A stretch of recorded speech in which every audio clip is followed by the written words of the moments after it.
Namastê, muito boa noite a todas. Hoje é segunda-feira, estamos nos reunindo para mais uma vez realizarmos a leitura deste livro maravilhoso, que é O Despertar da Consciência de Neville Goddard. Este livro, ele traz assim insights maravilhosos, ele traz um novo ponto de vista para a gente que está em busca de autoconhecimento, e ele faz com que a gente encontre várias respostas dentro de cada um de nós. Hoje nós vamos iniciar a leitura do livro 6, porque esse livro é uma coletânea de 7 livros, e nós estamos no livro 6, o volume 6, que é O Despertar da Imaginação. A página que nós vamos iniciar hoje é na página 520. Então, falar um pouquinho do livro. Eu sou a Simone Chiavoloni e toda segunda-feira eu trago a leitura do livro Despertar da Consciência para trazer para todos e compartilhar com todos esse conhecimento fantástico que Neville Goddard trouxe para nós de livros escritos no século passado. Este livro, por exemplo, ele foi publicado em 1954. Então, são livros do século passado. Ele começou a escrever desde 1900, bem no início do século passado, em 1910, 11, alguma coisa assim, e ele trouxe esses ensinamentos que parecem palavras do nosso dia a dia de hoje, agora, recente. E o despertar da imaginação, ele traz aí uma sequência certinha dos livros, né? E conforme você vai trabalhando cada um dos livros que está aqui, agora a gente vai trabalhar a nossa imaginação, que é aquilo que constrói, né? Que ele manifesta, que faz com que manifeste os nossos desejos, as nossas vontades, aquilo que realmente nós somos. E antes de iniciarmos, vamos conectar todas as pessoas presentes. Aqui te vejo Andréia, Elisa, Eliane, Simone, Ticiana, a Érica,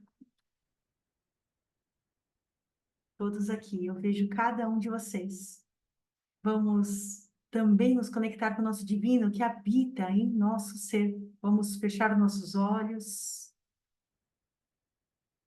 inspirar profundamente e nos encontrar com o nosso Antariano, nosso divino, nosso Deus, ou o nome que assim você desejar.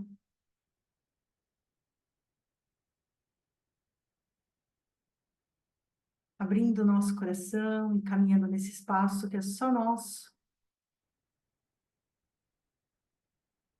ali, logo à frente, vamos nos aproximando, e ficamos frente a frente com o nosso divino. Divino é o nome que eu gosto de chamar. Eu te vejo, divino, eu te sinto, eu estou aqui. Eu peço que esteja comigo em cada instante da minha vida. E se por algum acaso eu perder essa conexão, eu me desconecte de você, eu sinta, eu ouça seu chamado e volte aqui nesse espaço para me conectar novamente. Porque quando eu estou contigo, eu sou muito mais sábio. Vamos inspirar profundamente? Então, abrir os nossos olhos. Seja bem-vinda, Rafaela.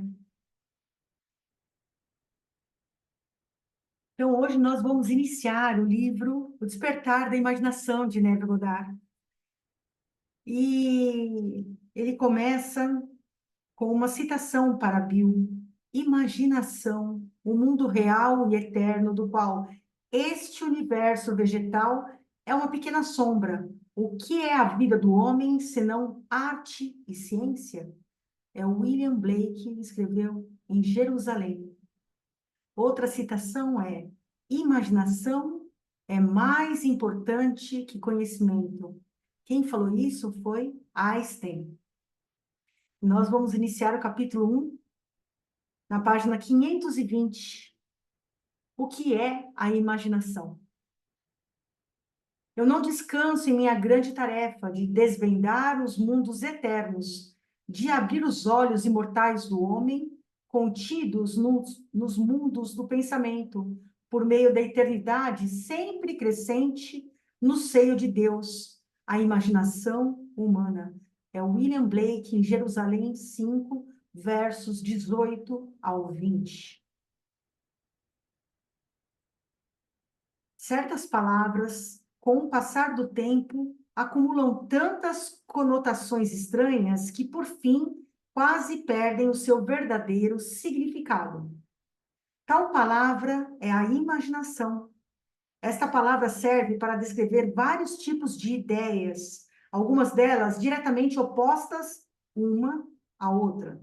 Fantasia, pensamento, alucinação, desconfiança, de fato, tão vasta é a sua aplicação e tão variados são os seus significados que a palavra imaginação não define um status e nem possui um significado fixo.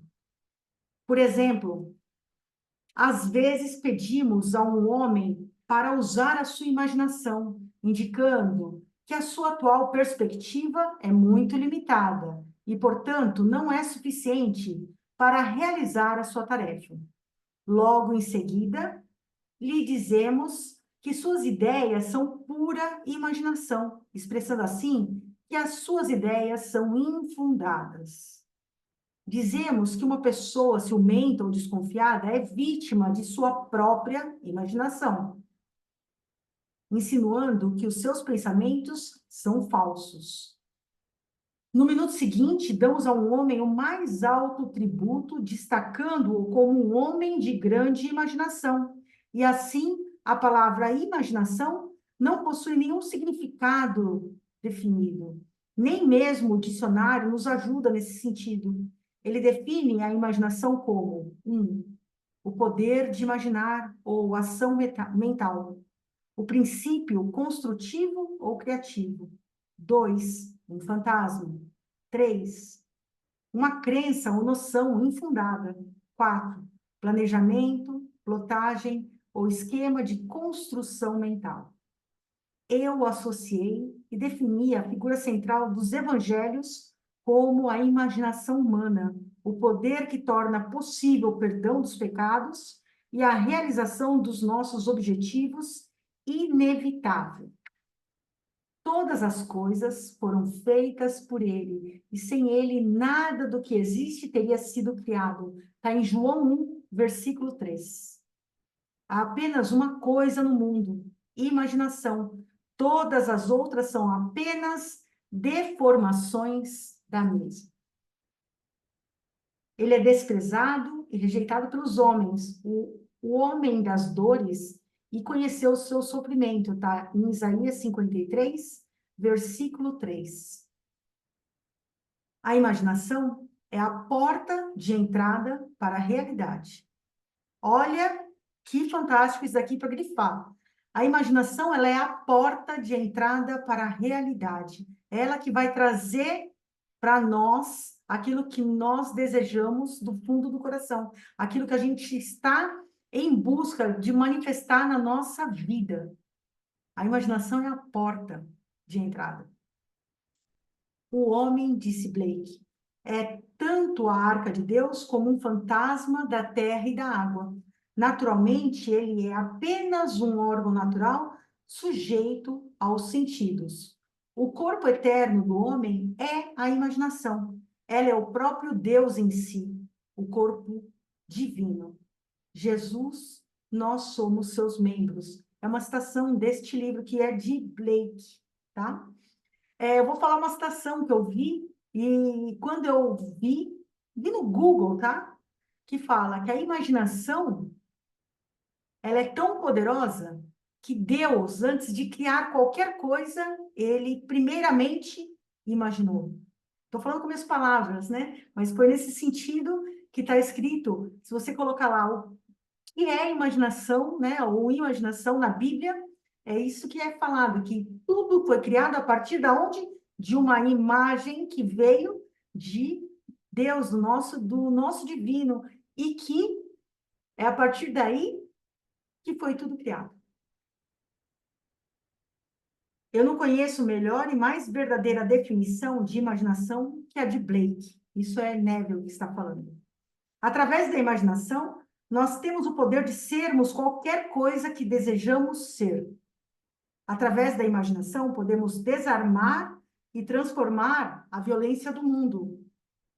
Nossos relacionamentos mais íntimos, assim como os mais casuais, se tornam imaginativos quando despertamos para o mistério escondido através dos tempos, que Cristo em nós é a nossa imaginação.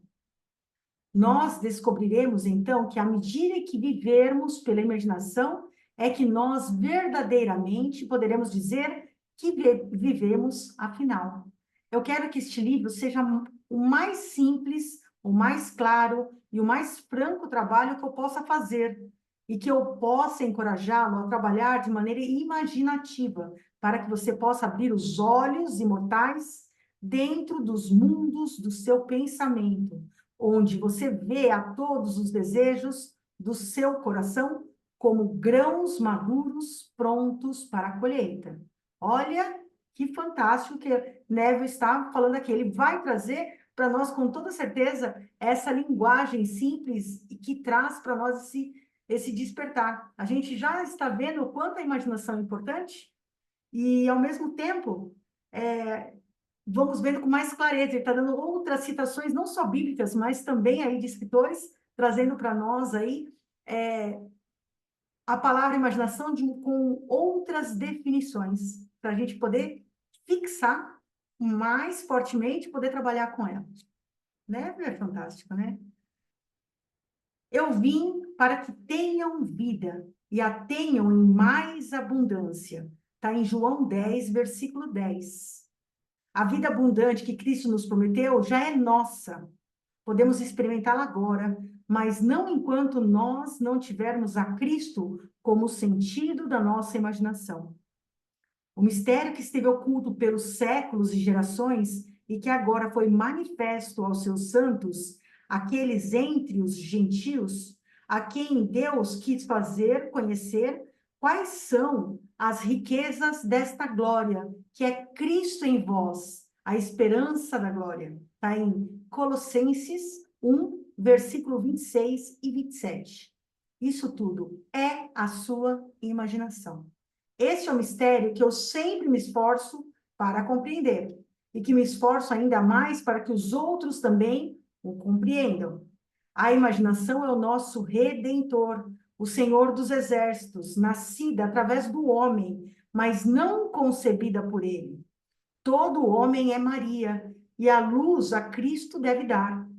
Se a história da Imaculada Conceição e do nascimento de Cristo parece ser irracional ao homem, é porque ele a interpreta erroneamente como um acontecimento cósmico, histórico ou biográfico. E os novos exploradores da imaginação não ajudam chamando-lhe de mente subconsciente ou inconsciente. O surgimento e o desenvolvimento da imaginação são a mudança gradual de um Deus tradicional para um Deus de comunhão. Se o nascimento de Cristo no homem parece lento, é porque o homem não está disposto a abandonar a sua confortável, porém falsa, fixação no tradicional. Moisés e Arão reuniram a congregação diante do rochedo, e em seguida Moisés exclamou: Ouvi agora, rebeldes, será que teremos de fazer jorrar água desta rocha para vos saciar a sede? Em seguida, Moisés ergueu o braço e bateu na rocha 2 vezes com seu cajado. E imediatamente dela jorrou água potável e saciou a sede de todo o povo e seus rebanhos. Está em Números 20, versículo 10 e 11. Quando a imaginação for descoberta como o primeiro princípio da religião, a pedra do entendimento literal sentirá o toque da vara de Moisés. E como a pedra no deserto de Zin jorrará a água do significado psicológico para saciar a sede da humanidade.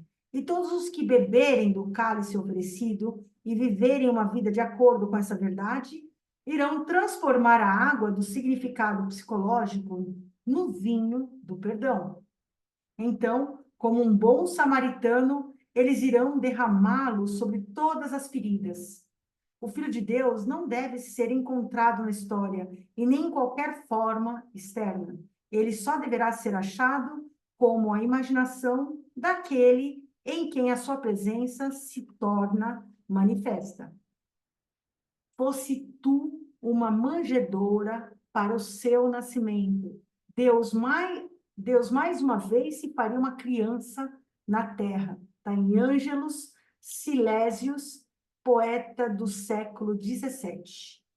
O homem é o jardim onde dorme o Filho unigênito de Deus. Ele desperta esse Filho, elevando a sua imaginação aos céus, cobrindo os homens à altura divina. Nós devemos seguir imaginando mais do que o melhor que conhecemos. No momento em que o homem despertar para a sua vida imaginativa, ele deve realizar o teste para a sua filiação. Pai, revele o teu filho em mim. Foi James Montgomery.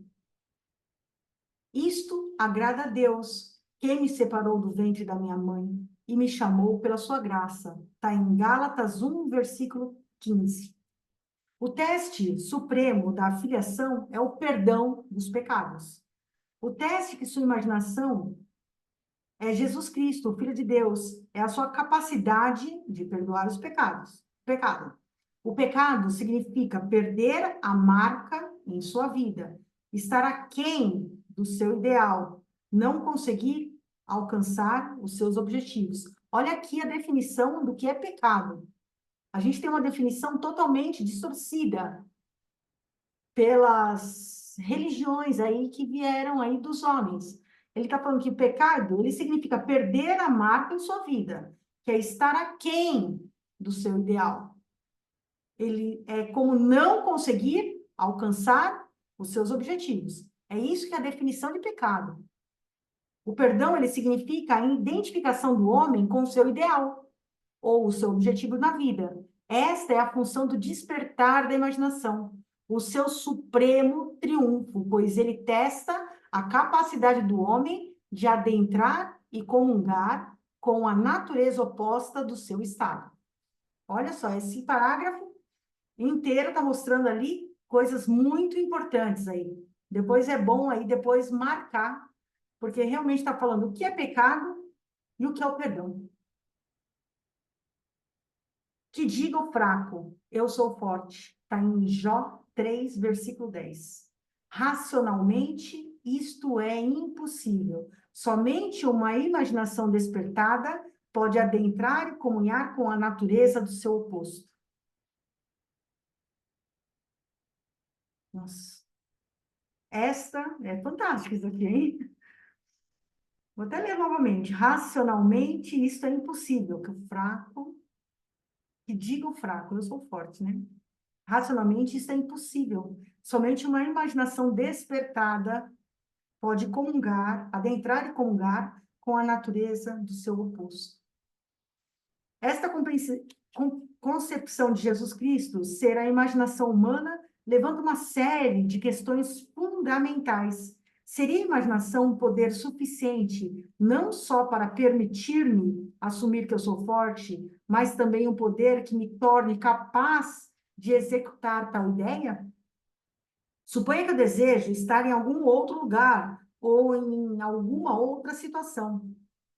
Poderia eu, imaginando-me em tal estado ou lugar, alcançar a sua realização física?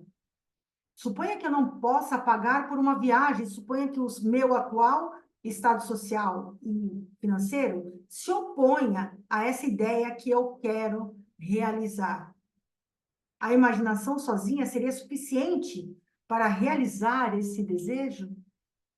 Nossa, a imaginação, será que ela compreende a razão? Por razão, quero dizer, deduções a partir das observações dos sentidos. Ela compreende que o mundo dos fatos externos, nos meios práticos da vida cotidiana, seria a imaginação um guia completo para o comportamento? Suponha que eu seja capaz de agir continuamente com a minha imaginação, ou seja, suponha que eu sou capaz de manter o sentimento, de ter o meu desejo realizado, minha suposição se manifestaria em um fato? E se ela se manifestasse em um fato, devo eu considerar que as minhas ações durante o período de pré-meditação foram razoáveis? A minha imaginação é uma energia suficiente, não só para assumir o sentimento do desejo realizado, mas também é por si só capaz de encarnar uma ideia? E depois de assumir que eu já sou o que eu quero ser, devo eu continuamente me guiar por ideias e ações razoáveis para o cumprimento da minha suposição? A experiência me convenceu que uma suposição, mesmo que falsa, se for mantida, resultará em fato, em algo real. E que a imaginação contínua é suficiente para todas as coisas, e todos os meus planos e ações racionais nunca compensaram a minha falta de imaginação contínua. Pois não é verdade que os ensinamentos dos evangelhos só podem ser compreendidos no âmbito da fé? E que o Filho de Deus está buscando sinais de fé nas pessoas a todo momento, ou seja, a fé em sua própria imaginação? Não é essa a promessa? Tudo quanto em oração pedirdes, tenhais fé que já o recebestes, e assim vos sucederá. Marcos 11, versículo 24. Isso não é o mesmo que dizer, imagine o que você será, e você será? Por acaso não foi em um estado imaginário que Moisés perseverou, como quem vê aquele que é invisível? Está em Hebreus 11, versículo 27. Não foi no poder da sua própria imaginação que ele perseverou? A verdade depende da intensidade de sua imaginação e não dos fatores externos. Fatos são frutos que testemunham o uso ou desuso da imaginação. O homem, ele se torna aquilo o que ele imagina. Ele autodetermina a sua história. Olha só. Se o homem é a que ele imagina, ele autodetermina a sua história. A imaginação é o caminho, a verdade e a vida revelada.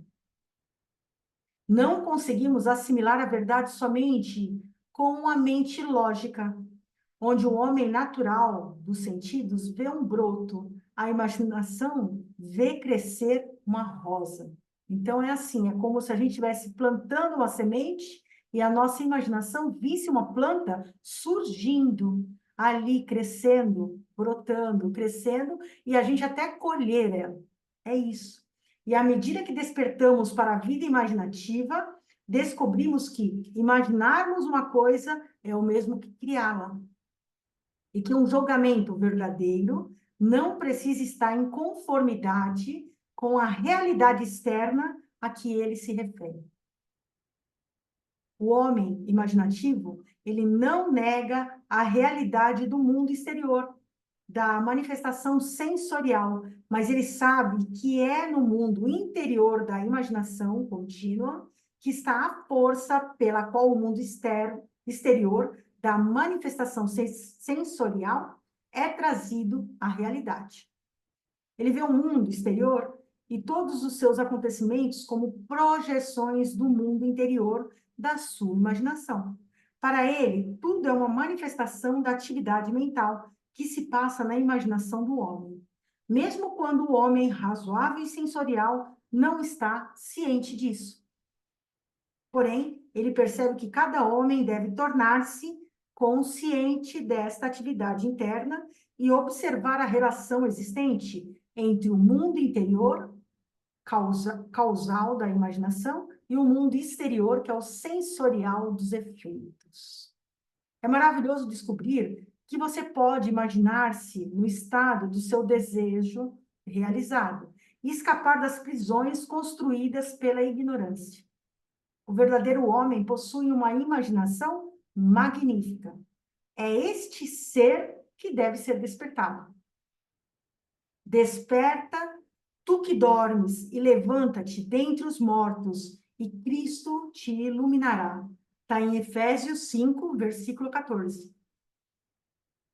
No momento em que o homem descobre que a sua imaginação é Cristo, ele realiza atos que, neste nível, só podemos ser descritos como milagrosos.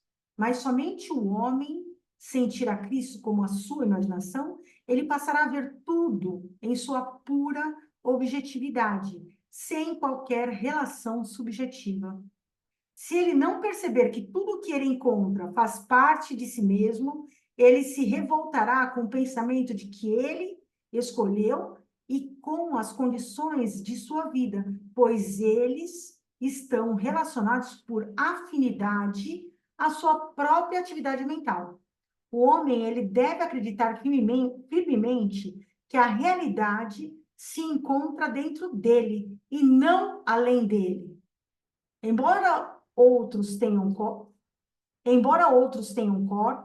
e uma vida própria, suas realidades estão enraizadas em você e começam e terminam em você, assim como você começa e termina em Deus. Não foste vós que me escolhestes, ao contrário, eu vos escolhi a vós e vos designei para irdes e dardes fruto, e fruto que permaneça. Sendo assim, seja o que for que pedirdes ao Pai em meu nome, ele o concederá a vós. Está em João 15, versículo 16. E essa é a nossa leitura fantástica de hoje, que trouxe aí muitas informações, muita sabedoria sobre a imaginação.